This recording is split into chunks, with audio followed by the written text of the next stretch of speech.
Bonjour, aujourd'hui j'interviewe l'auteur de Strom, Benoît de Saint-Chamas. Donc nous allons commencer l'interview. Nous sommes au Louvre devant la pyramide du Louvre. Donc bonjour Benoît et merci pour cette interview. Tout plaisir est pour moi. Donc tout d'abord nous allons parler de votre enfance et de votre vocation d'écrivain. Donc, aimiez-vous lire quand vous étiez enfant? Si oui, quels étaient vos auteurs préférés? Alors en fait, pour être honnête, je n'aimais pas lire jusqu'à l'âge de 11 ans où j'ai commencé à aimer lire en découvrant un auteur, une série qui m'a beaucoup plu à l'époque. Alors que maintenant c'est plus très connu, où on connaît les dessins animés ou les bandes dessinées. Ça s'appelait Bob Moran. Et c'est ça qui m'a donné le goût de la lecture. D'accord. Donc, depuis quand écrivez-vous avec Emmanuel? On a commencé à écrire notre première histoire la semaine de notre mariage, donc il y a une quinzaine d'années à peu près. Avez-vous déjà écrit un livre en solo ou avez-vous toujours écrit en duo avec Emmanuel? Pouvez-vous citer les noms de vos livres? Alors on a écrit, dans tous les livres qu'on a écrits, on les a écrits à deux, à quatre mains comme on dit. Vous citez tous les titres, ça fera beaucoup, mais je vais vous citer le premier, c'était Les Contes de l'Alphabet. On a écrit aussi les contes des 6 trésors, les contes du grenier, les contes de la cave, quelques albums et un premier roman avant Strom qui s'appelle toujours d'ailleurs Le secret de la stèle sacrée. Et puis Strom, en tout ça fait une quinzaine de livres. D'accord.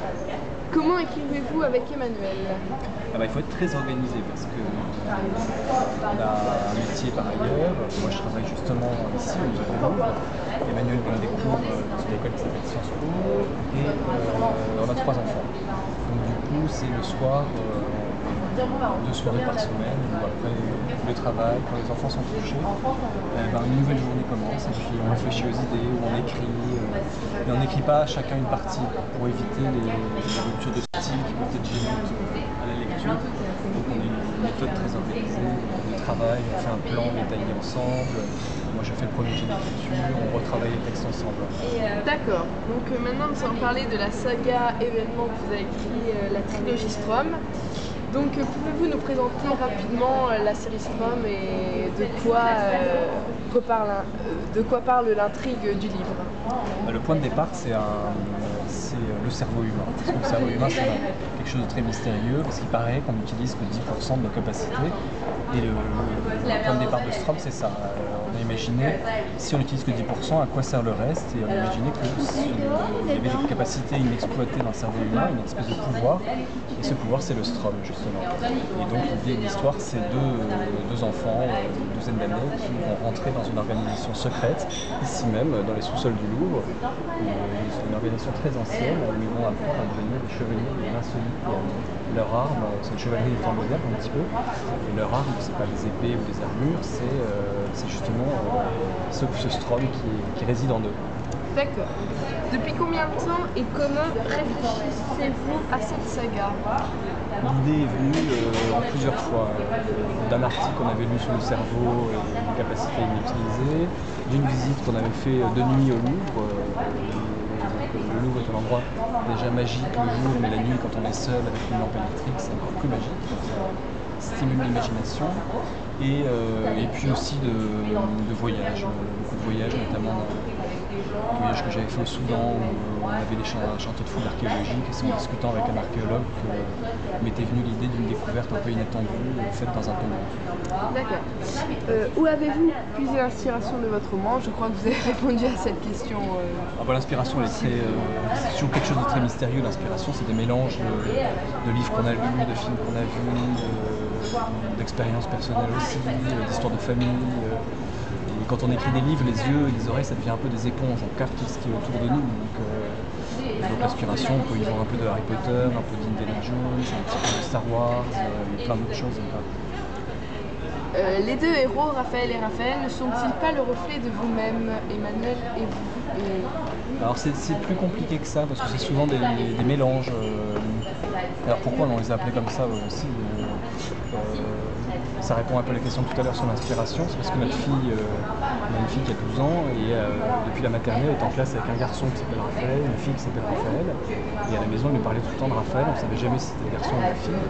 Et du coup, quand on a cherché un prénom au héros, c'est ça qui est venu spontanément. Après, oui, est-ce qu'il y a un peu de nous là-dedans? C'est des mélanges. Voilà. Comment ressentez-vous le succès de Strom? Ah bah il vaut mieux un livre qui marche qu'un livre qui ne marche pas du tout. Non, très content. Ce qui me fait le plus plaisir, c'est de croiser parce qu'on fait une tournée en France, un peu partout, jusqu'à la fin du mois de juin et sans doute après. Et ça fait plaisir de voir l'enthousiasme des lecteurs, enfants comme adultes d'ailleurs. Et ce qui me fait le plus plaisir quand on a des témoignages d'enfants qui nous disent avant je n'aimais pas lire, mais grâce à Strom, je me dis que lire c'est sympa. Plusieurs pages, forums ont été créés pour Strom. Êtes-vous content de ce qui se passe pour votre série? Ah bah il y a un forum, j'invite ceux qui écouteront cette interview de M. Thibault d'aller voir ce forum qui a été créé par des lecteurs. Et je crois savoir d'ailleurs que monsieur le journaliste, vous occupez un grade important au sein de ce forum. Non, il est très bien fait parce que c'est le reflet de la série où il y a des énigmes, des quêtes, on peut monter en grade, il y a des jeux. Je trouve ça très bien fait. Votre famille est-elle un soutien pour vous dans l'écriture? Oui, elles font partie des sources d'inspiration. Nos enfants aussi, maintenant surtout notre fille qui a vraiment l'âge de lire Strom, donc elle a des amis en classe qui le lisent. Oui, c'est sûr que ça donne envie de continuer, ça fait plaisir. Avez-vous donné votre manuscrit à l'édition Nathan ou c'est elle qui vous a contacté? Non, on l'a écrit, on l'a proposé du coup à Nathan une fois qu'il était fini, on a fini le premier tome. Ça marche comme ça en fait, l'auteur écrit un livre et ensuite réfléchit à l'éditeur ou aux éditeurs auxquels il veut le proposer. Donc nous allons attaquer la dernière et troisième partie, vos projets. C'est très organisé votre interview. Prévoyez-vous d'écrire d'autres livres? Si oui, sur quel thème? Alors d'autres livres certainement. Quand? C'est plus difficile de répondre. Sur quel thème? De toute façon, ce sera toujours des fictions. Donc, en commun de tous les livres qu'on a écrits, c'est que ce sont toujours soit des romans fantastiques, soit on est toujours dans le domaine de l'imaginaire. Pourquoi? Parce que le monde réel, on est dedans du matin au soir, donc on ne va pas en rajouter en écrivant des histoires vraies. C'est très bien, hein, mais nous ça nous intéresse moins de faire ça. Plein de fans sur la page Facebook de Strom, sur les réseaux sociaux, demandent une suite. Avez-vous une bonne nouvelle à leur annoncer? Je suis désolé, mais pas tout de suite. Peut-être, est-ce qu'il y aura une suite à Strom? On se donne le temps de la réflexion. On aimerait bien, mais après c'est une question de disponibilité de temps. Donc je pense que je pourrais répondre à cette question vers le mois de juin. D'accord. Et donc la dernière question de cette interview, espérez-vous voir un jour Strom au film? Ça ferait évidemment plaisir. Pour l'instant, évidemment, que ce soit une bonne adaptation, mais oui, je pense qu'il y aurait le potentiel. On sait qu'il y a des marques d'intérêt de certains producteurs, mais pour l'instant, rien de confirmé. C'est des choses qui prennent du temps de toute façon, mais si ça se faisait, on en serait ravis. D'accord, merci d'avoir répondu à cette interview et puis à la prochaine fois. Merci.